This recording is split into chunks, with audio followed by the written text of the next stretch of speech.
এতিয়া বৰ্তমান আমি দেখিছোঁ যে অসমত আমাৰ ভৱিষ্যতটো আমাৰ অসমীয়া মানুহ বহুত বেয়া হ'বলৈ গৈ আছে আৰু কিছু বছৰ পিছত খিলঞ্জীয়া মুছলমানে আমাৰ অসমখন ৰাজত্ব কৰিব, আমি সংখ্যালঘুত পৰিণত হ'ম। গতিকে আমাক এইটোৱে লাগে, বৰ্তমান আমাক বিজেপি চৰকাৰৰ পৰা আমাক এইটোৱে লাগে, আমাক অসমখনত আমাক অসমীয়া মানুহক সুৰক্ষিত কৰিব লাগে। আমি বেছিও নিবিচাৰোঁ, অসমীয়া মানুহখিনি আমি সুৰক্ষিত হৈ থাকিব পাৰিলে আমি বহুত ভাল পাম। আৰু এটাই কথা নেক্সট কওঁ যে যিটো হাৰত আমাৰ যিটো মানে মিয়া মুছলিম মানুহৰ সংখ্যা বৃদ্ধি হ'বলৈ হৈ আছে বৰ্তমান, সেইটোক লৈ আমি বহুত শংকিত।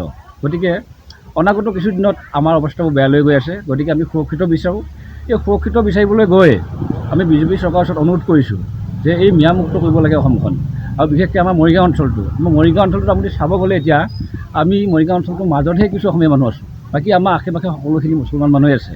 গতিকে যেনেকৈ বেলেগত উচ্ছদিত কৰিছে, আমাৰ মৰিগাঁৱতো তেনেকৈ উচ্ছদিত কৰিবলৈ আমাৰ মৰিগাঁও জিলাখন নহয় গোটেই অসমখন মিয়ামুক্ত কৰি মানে সুৰক্ষিত কৰিব লাগে আমাৰ খিলঞ্জীয়া মানুহক। যথেষ্ট সুখী বিজেপি চৰকাৰক লৈ, আমি যথেষ্ট সুখী।